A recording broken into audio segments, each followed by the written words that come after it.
Hey, God bless you. Thank you for tuning in. We're a little bit late today. On this Monday, we just got finished with the memorial service for Robert Morrison. Got his family out here. Buildings pretty much cleaned back up. Thank you, everybody, for the help. Man. We had a good group of folks. Thank you so much. Ladies, thank you that come help. Guys, thank you that come help. We appreciate each and every gosh, y'all one are of just you. amazing. So we run a large crowd, probably about 400 folks through here today. So God bless y'all. Thank you for the help. So again, we're on here a little bit late. I took my cowboy hat and my suit coat off. I was in the funeral, so I look a little different than I normally do. Kelly said I look like a Mormon or Jehovah's Witness, or and I seen the little black name badge that they wear Sorry. on that. So anyhow, I'll be back in full feather tomorrow, maybe, Lord willing. We're going to kick off this week's Bible study in the book of Ephesians, and I'm going to kind of jump around in this book, chapter 4, and this is Ephesians 4:1, and the heading on the study Bible house is Unity in the Body of Christ. And Paul says, therefore, I, a prisoner for serving the Lord. So this is one of he's laying out what he is, a prisoner for serving the Lord. He was in jail for being a Christian. Beg you to lead a life worthy of your calling. Now, he's not talking about your calling as a mechanic, as a welder, as a teacher, as a preacher, as your vocation. He's talking about the calling that God's called you in that calling. For you have been called by God. So that's where the calling is, come from God. Here we go. In that calling, he says, always be humble and gentle. I could preach a revival on that for a week long. Oh, man. Always be humble and gentle. I'm not bragging or proud of that, but sometimes I'm not. And Paul's telling them, I'm begging you about leading this life. It's what they call be humble, be gentle. Here we go. Be patient. Woo! We went from bad to worse on me sometimes. Humble, gentle, to be patient. Now, be patient with what? With each other, whoever you're dealing with each other. And here's how we can be humble and gentle and patient. And because a lot of these things answer themselves, well, how do I do it? Well, if we'll read that and meditate on it, it shows us here. This is how you be humble and gentle and patient with each other, by making allowance for each other's faults. And here's the glue that makes it stick, because of your love. Yes. That's it. Yep. Without love, we're just a noisy gong or clanging cymbal. Yep. Love bears all things, believe all things. Love covers a multitude of sins. Love is what makes us humble, gentle, and patient with each other. And it does. Love always wins. Love never fails in that. So when you look at this, how do I do that? Well, first off, you do what the Bible says to do. Love the Lord your God with all your heart, soul, and might. And then love your neighbor as yourself. But that flips back around. The reason we have a hard time with our neighbor is because we have a hard time with us. We don't like what we see sometimes in the mirror. We don't like what we've become. We don't like the stressors of life, what it's turned us into, and all of that. So to counteract that, we've got to go back and make God our priority in our life. Yes. Stay humble, stay gentle, stay patient, knowing that we are a work in progress. None of us are perfect. None of us are hit the nail on the head every time. We can try. Sometimes we do a swing and a miss. I've used this illustration before when I used to shoot a lot in competition, shoots rifle, long-range stuff. Connor begged to take one of my rifles out. Kyle did, because it shot a long way, had good optics on it, and was a really nice rifle. So I did. Well, he took it out, and they shot a couple coyotes with it, out there, 500-600 yards and all that. And then the last stand they went to, the calling stand that they was on, they shot one up there pretty close. He had dialed that scope down to the shorter range and didn't set it back up. Well, I was late getting to Tulsa to this shoot at Red Castle Gun Club. I got out there, and I've never missed a 200. The start, a lot of times they'll start at 250. I've never missed a 250-yard target. Never.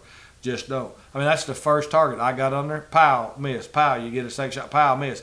I DQ'd right off the first. I thought, what in the crap? I can't believe this. I'm mad, frustrated at myself. Kicking the dirt, kicking the trash can. I looked at it. Well, I was set for 25 yards, not 250. And that was the deal. I didn't check it, so I missed the mark. Yeah. Sometimes we do it for failure to check. I was in a hurry. I was running late. Nobody ever shot that gun but me. I always left it set at 250. I should have checked my zero. I didn't do none of that stuff. And so I got, it wasn't no big deal, but still, I promise you, I was not a happy camper in that. So that's where then though we come back with love. But, did I chew Connor out? Yes, I did. But did he still get to sleep in his bed and eat my food at my table and I buy him clothes?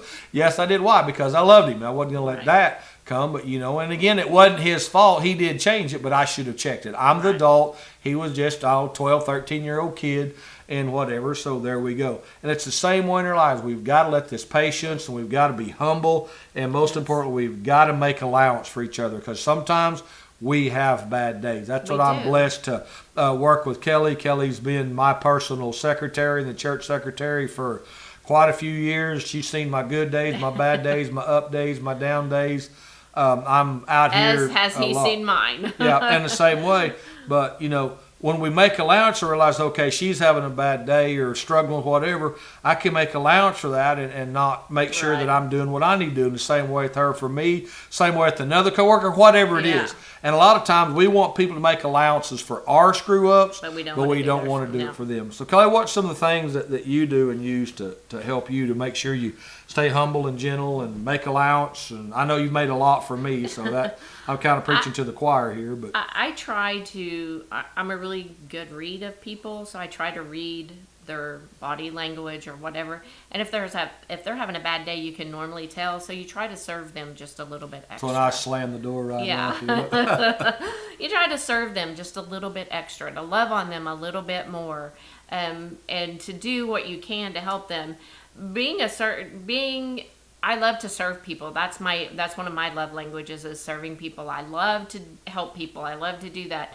So if we can do that a little bit more, that does humble us some, because sometimes people aren't grateful when you serve them. Right. Sometimes people can be downright rude when you're serving them. And sometimes it's hard, but that's what I try to do, is just read their body language, read their emotions a little bit. I just try to serve them in the best way that I can. Sometimes we have to adjust how we're serving them, because if they're not having it, then you just have to walk away and know that you've done your best and you've done what you can and you've done what the Lord's asked you to do, but sometimes you have to walk away. Right. And, just staying thoughtful of other people instead of being self-centered, thinking about other people. That's one thing. We can all tend to be self-centered. Here I am, I'm always the one serving. Here I am, always the one giving. When is it my turn? I don't care if I ever have a turn.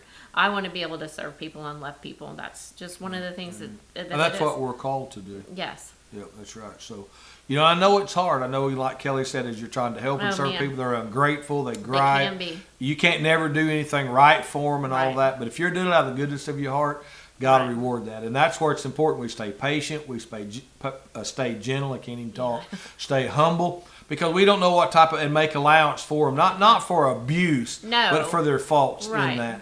And again, some people, we have bad days. All of us do. We all have a bad seen day. it. Animals do. I've seen that training horses. I've trained a lot of head horses, rode a lot of different horses through the years. Sometimes they have even a seasoned horse. They're not always going to hit it just right. Dogs, I've had a lot of dogs. I've got quite a few dogs now. Sometimes they just don't they do everything perfect. Some days Stella just doesn't listen. Stella had to stay home today because I knew she wouldn't listen today. So it just happens, and we're the same way. But thankful for God's grace. His mercies are new every day. But also thankful that God put His Spirit in us, that we can be humble and gentle and kind. That part of the fruit of the Spirit as well with this, and that we can, most of all, I'm going to read this again at the end of this. So we make allowance for each other's faults because of our love. And we don't get that love just from mom and dad or DNA or genetics. We get it from God by developing and cultivating a relationship with God. So God bless you. We'll pick up with the third verse tomorrow, Lord willing. I will be in here. So again, thank you everybody for all the help. Thank you so much. On that. We the mutton busting, we had some of our kids in the mutton busting and talked to them that well. I apologize. I was supposed to do the opening prayer for that, and we had a hectic day here from 7 o'clock in the morning till 7 o'clock at night here at the church. We were here all day Saturday. It was non-stop, so I just couldn't get loose. We had people in and out of the office. We had construction going on, set up for Sunday services. Praise team was in it. It just was hectic, so I apologize. But thank you guys that come. We're glad to sponsor it for them. And Zoo to Use, it was great. Had a lot of fun with the kids, so appreciate everybody that went out to the Mutton Man. Again, we had some of our kids from church.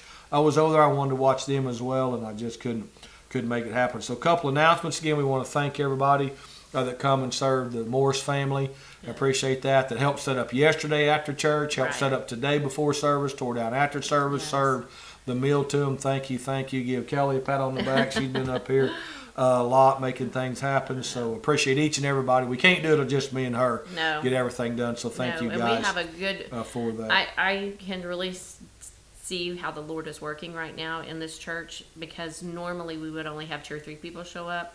We had an abundance of people today, and they did and that is an amazing testimony to what God's doing in this church. So if you're looking for a church that's growing and moving, even the Centos guy came in today and he was like, man, I've watched you guys just grow, and I'm so proud of you guys. I'm so proud of what's going on out here. He doesn't attend church. He stops by here once a week, but he can see the growth. So, I mean, it's just a testament of how God is moving. I mean, if you go in and look at the new additions that we've done, and, you know, God had just enough carpet for us to lay in that nursery, and I just see God working. And so if you really, really want to see God move, and come on out and join us. Yeah, we'd love to have you guys help financially. We took up a good offering Sunday. Thank you, everybody give them a special offering for that. Again, we want to try to get that wall moved and all of that. Again, it takes money. The labor part we've got covered. We are blessed with the laborers. Billy Green does an outstanding job. Got all the tools. We've got all that. We've got other good help. Kelly's husband Bobby's been up here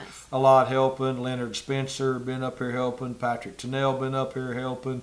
Bill Spade, Brian Eastman, Danny Kilcrease, Gordon Kennard, one of our elders. We've just had there's others. Doug's been amazing, up here. There's been amazing group of people. And it doesn't matter if they're sweeping or if they're hauling helping. Trash. Yeah, it doesn't matter. They've been here. I sent out a call Friday night for people to come on Saturday, and we had several gentlemen show up on Saturday, and all they did was just clean up.